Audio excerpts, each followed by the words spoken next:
Après que les rêves de maternité de Bridget se sont écroulés devant elle, elle est tombée dans la dépression. Alors qu'elle pensait n'avoir plus aucune raison de vivre, elle est devenue l'héroïne d'un enfant désespéré. Les résultats sont arrivés aujourd'hui. Bridget a inspiré profondément, s'efforçant d'être forte. Je ne peux pas avoir d'enfant, Rob, le mari de Bridget, a froncé les sourcils et s'est adossé à sa chaise. Bridget attendait qu'il la réconforte, qu'il se mette à pleurer ou qu'il fasse part de sa déception, mais il s'est contenté de secouer la tête. Maintenant, nous savons pourquoi tu ne tombais pas enceinte, je suppose. Rob se leva et se dirigea vers la cuisine. Où vas-tu ? Bridget a tendu la main vers son mari, ses doigts ratant de peu les siens. J'ai besoin d'un verre, a dit Rob. Tu viens de me lâcher une bombe, Bridget, et j'ai besoin de réfléchir. Bridget a plié les genoux et a regardé la chaise vide de Rob. C'était le pire moment de sa vie. Elle pensait qu'elle ne pouvait pas se sentir plus mal jusqu'à ce qu'elle ait entendu la voiture de Rob sortir du garage. Quelques mois plus tard, Rob a annoncé qu'il voulait divorcer. Il a avoué qu'il avait trompé Bridget et qu'il la quittait pour sa maîtresse enceinte. Bridget a eu le cœur brisé. Son travail d'enseignante au collège du coin était une véritable torture. Chaque enfant de sa classe lui rappelait les enfants qu'elle n'aurait jamais et son échec en tant qu'épouse. Ses performances diminuaient au fur et à mesure qu'elle devenait plus déprimée. Un jour, le principal l'a convoquée dans son bureau. Après avoir écouté pendant 30 minutes le directeur Schneider énumérer tous ses récents échecs en tant qu'enseignante, Bridget était presque en larmes. Si vous baissez encore d'un cran, vous allez salir la réputation de cette école, a conclu Schneider. Bridget a pointé Schneider du doigt. Tout ce que vous faites, c'est vous plaindre et nous blâmer, nous les enseignants, pour les échecs de cette école, mais le vrai problème, c'est ta pathétique excuse en tant que chef. Schneider est devenu tout rouge. Si c'est ce que vous ressentez, alors considérez-vous comme viré. Ne vous attendez pas non plus à une bonne recommandation. Au cours des semaines suivantes, des pensées sombres ont hanté Bridget. Toutes ses demandes d'emploi ont été rejetées et elle a passé son temps à penser à la situation d'échec dans laquelle elle s'était retrouvée. Personne n'a besoin de moi, a marmonné Bridget en regardant la route encombrée en face d'elle. Si je disparaissais, personne ne s'en apercevrait. La robe de Bridget flottait dans le vent provoqué par les camions et les voitures qui passaient à toute allure. Un pas, c'est tout ce qu'il fallait. Elle observait la circulation lorsqu'elle a vu un garçon sauter par-dessus la barrière de sécurité. Il s'est jeté dans la circulation. Les klaxons retentissaient, les pneus grinçaient, mais le garçon continuait à courir. Alors qu'il se rapprochait de la place de Bridget, une berline roulant à vive allure est apparue sur la route. La voiture ne pouvait pas ralentir à temps. Elle allait percuter ce garçon. Bridget s'est précipitée sur le garçon et l'a mis à l'abri sur le trottoir. Elle a brièvement croisé le regard du conducteur terrifié alors que la voiture fonçait sur elle. Puis, tout est devenu noir. Peu après son réveil à l'hôpital, Bridget a découvert qu'elle s'était gravement blessée en sauvant l'enfant. Les médecins lui ont dit qu'elle devrait peut-être passer le reste de sa vie dans un fauteuil roulant. Et le garçon ? Il va bien ? a demandé Bridget. Oui, et il a demandé à venir vous voir. Bridget accepta de laisser le garçon lui rendre visite, puis tourna la tête pour fixer un tableau sur le mur. Ses pensées étaient bouleversées. Elle avait été si confiante que sauver le garçon serait son dernier acte dans ce monde, mais maintenant elle devait faire face à la vie en étant handicapée. « Je suis incapable de faire quoi que ce soit de bien », gémissait-elle. Bridget se retourna alors qu'un homme en fauteuil roulant s'approchait de son chevet. Quelque chose en lui était familier. Elle étudia son visage et réalisa avec stupeur comment elle le connaissait. « Tu es Kevin. Tu as gagné le championnat d'État. » Bridget s'est alors retenue de dire ce qu'elle pensait. Peu importe ce qu'il avait fait dans le passé, il semblait que Kevin était dans la même situation qu'elle. « Ce n'est pas grave. Je sais ce que tu penses, mais ce n'est qu'un accident de parcours dans ma vie. Je suis venu te voir parce que j'ai entendu dire que tu avais sauvé ce garçon. Comment tu tiens le coup ?» Bridget a regardé le plafond. « Je n'en sais rien. La seule raison pour laquelle je suis encore dans ce monde, c'est que je suis une incapable. Je pensais que je ferais au moins une belle fin, mais j'ai échoué à ça aussi. Ne dis pas ça, s'il te plaît. Je suis désolé d'apprendre que tu as souffert, mais ne renonce pas à ta vie. J'ai moi-même traversé des périodes sombres lorsque j'ai été blessé pour la première fois, mais je te promets que les choses peuvent s'améliorer. » Kevin a posé sa main sur celle de Bridget. Parfois, l'espoir n'est qu'une bougie dans une grande caverne sombre, mais plus on alimente cette bougie en croyant en soi et en l'avenir, plus la lumière grandit. Kevin est revenu tous les jours rendre visite à Bridget. Pour la première fois, elle a eu l'impression que quelqu'un d'autre comprenait ce qu'elle vivait. Il lui confia qu'il avait traversé une terrible dépression après son accident, lorsqu'il avait réalisé que sa carrière d'athlète était terminée. Kevin s'est appuyé contre le lit de Bridget et s'est levé. « Mais comment ? As-tu suivi un traitement spécial ? » demanda Bridget. « Une physiothérapie exigeante et le pouvoir de ceci. »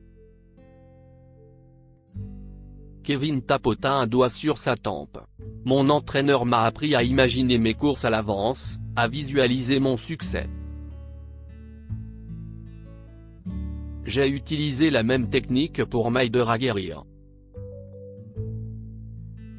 Bridget a regardé Kevin avec étonnement. Elle souhaitait avoir la même détermination et la même confiance en elle que lui. « Je ne participerai peut-être plus jamais à des compétitions, mais j'ai encore une vie à vivre, » a poursuivi Kevin. « Et une nouvelle carrière d'entraîneur qui m'attend. » Bridget était encore en train de réfléchir aux paroles de Kevin lorsqu'elle reçut une nouvelle visite. Le garçon qu'elle avait sauvé est entré dans la pièce et s'est précipité à ses côtés. « Je suis tellement désolé, » a-t-il déclaré. « J'essayais d'échapper aux services sociaux et je pensais qu'ils ne me suivraient jamais sur cette route très animée. Je n'ai jamais voulu que quelqu'un soit blessé. » Bridget a froncé les sourcils. « Pourquoi as-tu fui les services sociaux ? Et quel est ton nom ? » « Je m'appelle Tommy. » Le garçon la regarda avec des yeux bruns et tristes. « Les services sociaux voulaient me placer dans un foyer parce que mes parents sont morts. Je ne voulais pas y aller, mais ils ont fini par me prendre quand même. Je suis vraiment désolé pour tes parents, Tommy. » Bridget posa sa main sur le bras du garçon. « Mais tu n'aurais jamais dû foncer dans la circulation. Que te serait-il arrivé si je n'avais pas été là ?» Tommy haussa les épaules et détourna le regard. « Je suis seul au monde, alors qu'est-ce ce que ça peut faire ?» Le cœur de Bridget s'est brisé pour le garçon. Elle l'invitait à lui rendre visite chaque fois qu'il le souhaitait et, petit à petit, elle s'est mise à aimer l'enfant.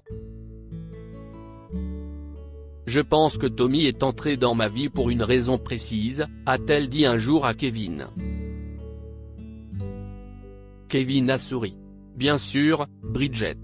Je demanderai à mon physiothérapeute de travailler avec toi, et je serai là à chaque étape pour te soutenir. Ce ne sera pas facile, mais tu pourras t'appuyer sur moi à chaque fois que tu auras besoin d'aide. » Kevin a tenu parole. Au cours des semaines suivantes, Bridget a travaillé dur pour retrouver l'usage de ses jambes. C'était incroyablement difficile, et elle avait parfois envie d'abandonner, mais Kevin était toujours là.